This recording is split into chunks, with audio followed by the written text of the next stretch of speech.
So in continuation of our topic, force vectors, we're specifically today looking at the dot product. So what we're going to do is determine an angle between two vectors, and we're going to determine the projection of a vector along some specified line. So looking at this picture, take a look at it. If you know the physical locations of the four cable ends, right? The question for us, or for you to think about, is how could you calculate the angle between the cables at the common anchor? All right, so let's keep that in mind while we look into this. So here's the description of it. There's this wrench. The wrench you see extends up from the origin along the z-axis, and it's 300 millimeters to a point B, and then it bends and extends. So this guy, or this person's hand, grasps the wrench at a point that we'll call point A, and a vector F is equal to 80 newtons extends along the arm from the wrench at an angle measured theta, right, from the wrench clockwise to the vector. So a segment, you see a segment extends at an angle measured 30 degrees from the vector A to the YZ plane with an angle measured 45 degrees from the segment to the center of the wrench. All right, so that's the long description of things. So if we were looking at it, we could simplify it and say, okay, for the force F applied to the wrench at point A, what component of it actually helps turn the bolt, right? Meaning the force component acting perpendicular to arm AB of the pipe. Right, so here's the definition. So the dot product of vectors is defined as A dot B. So that's going to be AB cosine theta. AB cosine theta. So that angle theta, that's going to be the smallest angle between the two vectors. Right? It's the smallest angle between the two vectors. And we can always say that it's always going to be in the range of 0 to 180 degrees. So then we have some dot product characteristics. So characteristics of the dot product. So the result of the dot product is scalar. So the result of the dot product is scalar. Right? So it's going to be some positive or negative number. The next characteristic is the units. So the units of the dot product will be the product of the units of the A and B vectors. So those units will be the product of the units of the A and B vectors.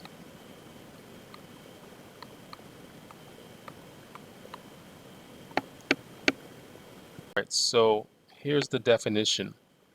So the dot product of vectors is defined as A dot B. So that's going to be AB cosine theta. AB cosine theta. So that angle theta, that's going to be the smallest angle between the two vectors. Right? It's the smallest angle between the two vectors. And we can always say that it's always going to be in the range of 0 to 180 degrees. So then we have some dot product characteristics. So characteristics of the dot product. So the result of the dot product is scalar. So the result of the dot product is scalar. Right? So it's going to be some positive or negative number. The next characteristic is the units. So the units of the dot product will be the product of the units of the A and B vectors. So those units will be the product of the units of the A and B vectors.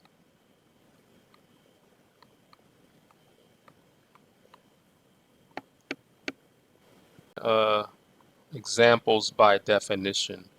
I dot I is going to be equal to 0, right? Because we have 1 times 1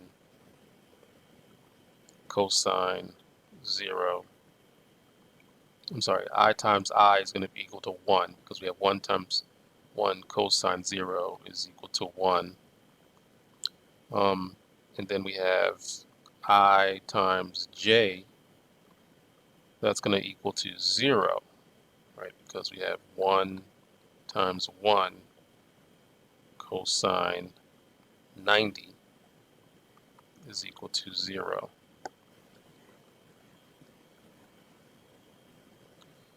All right, and then lastly, I want to write out where we have A dot B.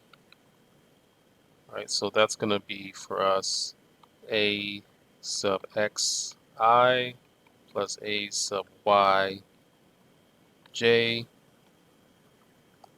plus A sub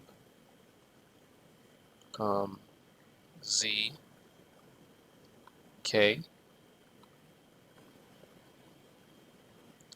and then we have B sub x I plus B sub y j plus B sub z k. Okay.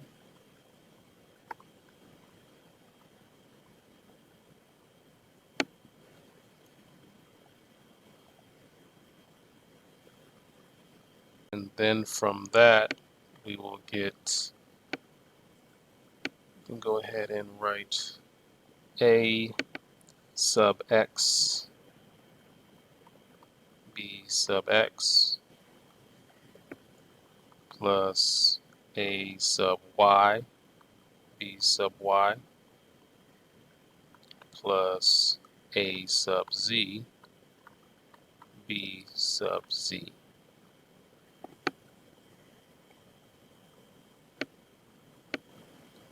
So therefore, to determine the dot product of two Cartesian vectors, you just multiply their corresponding x, y, z components and then sum these products algebraically. So the result will be either a positive or negative scalar, or it could be 0. In taking a look at applications, the dot product has two important applications. So the angle formed between two vectors or intersecting lines, that's what we're going to focus on at this second. The angle theta between the tails of vectors A and B, right? The angle theta between the tails of vectors A and B can be determined and written as theta is equal to inverse cosine A dot B over B, and this is where theta is between 0 degrees and 180 degrees. All right, so here A dot B is found from an equation that we can use, or that we have used. And as a special case, if A dot B equals 0, then theta equals inverse cosine, 0 equals 90 degrees, so that A will be perpendicular to B. Now, the components of a vector parallel and perpendicular to a line.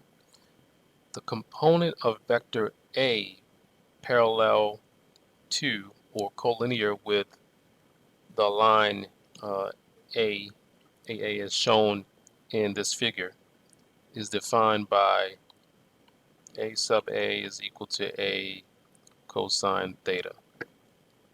So this component is sometimes referred to as what they call the projection of A onto the line, since a right angle is formed in the construction of it.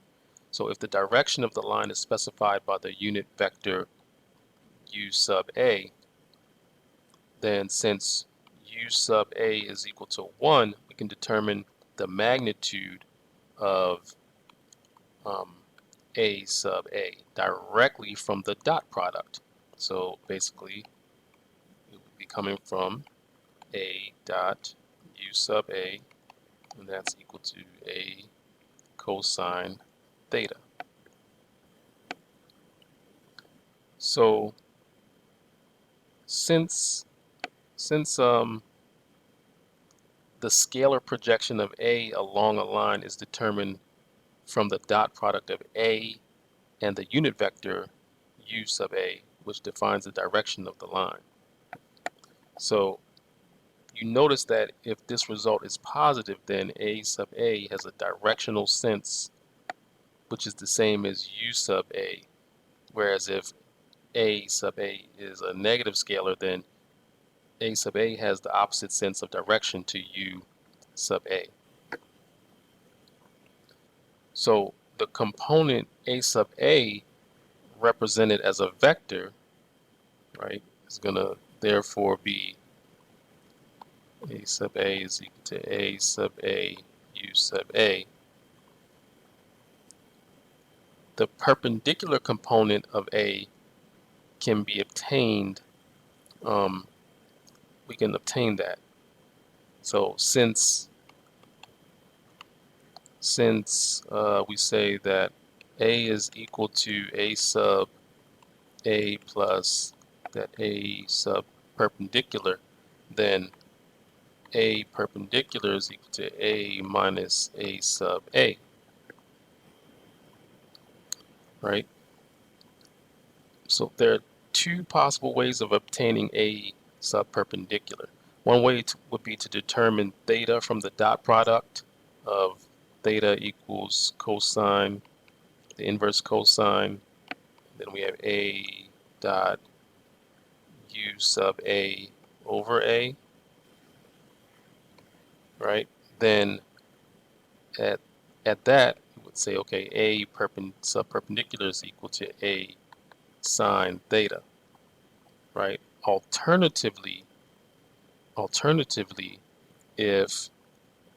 if we have A sub A is known, then by Pythagorean theorem, we could also write A sub perpendicular is equal to the square root of A to the second minus A sub A to the second.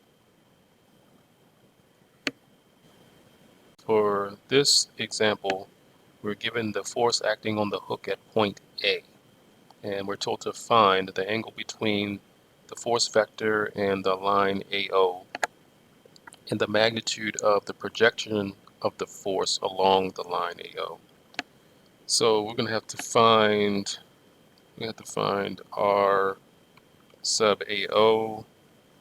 We're going to have to find the angle theta, right? We get that by using inverse cosine. We have f dot RAO over f times RAO. And then we're going to have to find the projection via f AO, which is going to be for us f dot U AO or f cosine theta. All right, so let's go ahead and work through these calculations.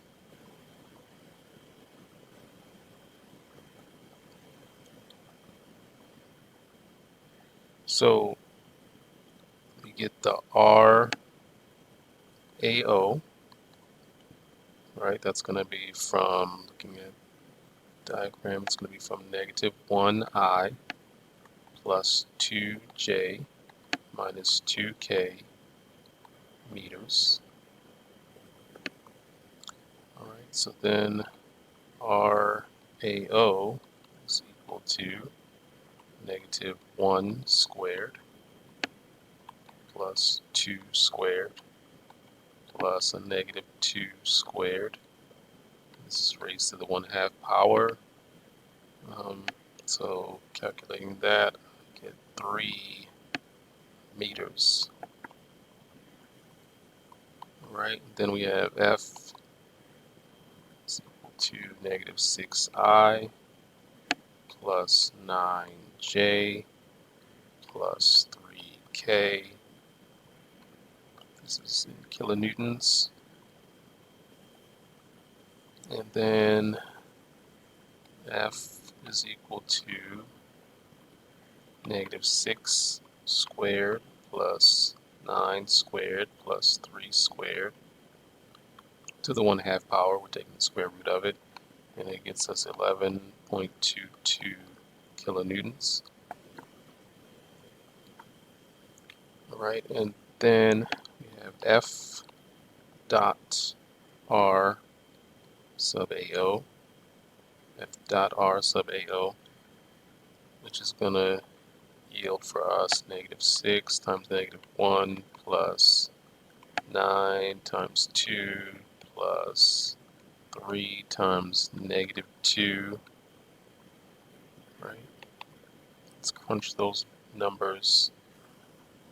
We get 18 kilonewtons times meters. All right, so now let's figure out the theta. Theta is going to be at inverse cosine, we said. We said it was F dot R sub AO over F times R AO. So it's going to be 18. That's what we found as the F dot R sub AO. And then F times R AO, so that's going to be the 11. That's everything we have, 11.22 times 3 that we found earlier. All right, let me crunch these numbers in the calculator. And I get 57.67 degrees. Okay. All right, so U sub AO, that's going to be RAO over RAO. So this one is kind of written in bold, right? That R is like in bold if you were to see it in a text or somewhere. So that's going to be negative 1/3 I plus 2/3 J plus negative 2/3 K. All right, F sub AO. F sub AO, so that's going to be for us F times U sub AO. So that looks to be negative 6 times negative 1/3 plus 9 times 2/3 plus 3 times negative 2/3. All right, so that yields crunching those numbers, 6.00 kilonewtons. Or we have F sub AO can equal F cosine theta. So we have 11.22 cosine of 57.67 degrees. Right, the cosine of that, and we'll get 6.00 kilonewtons. All right, so that sums up a very good example for us for this section.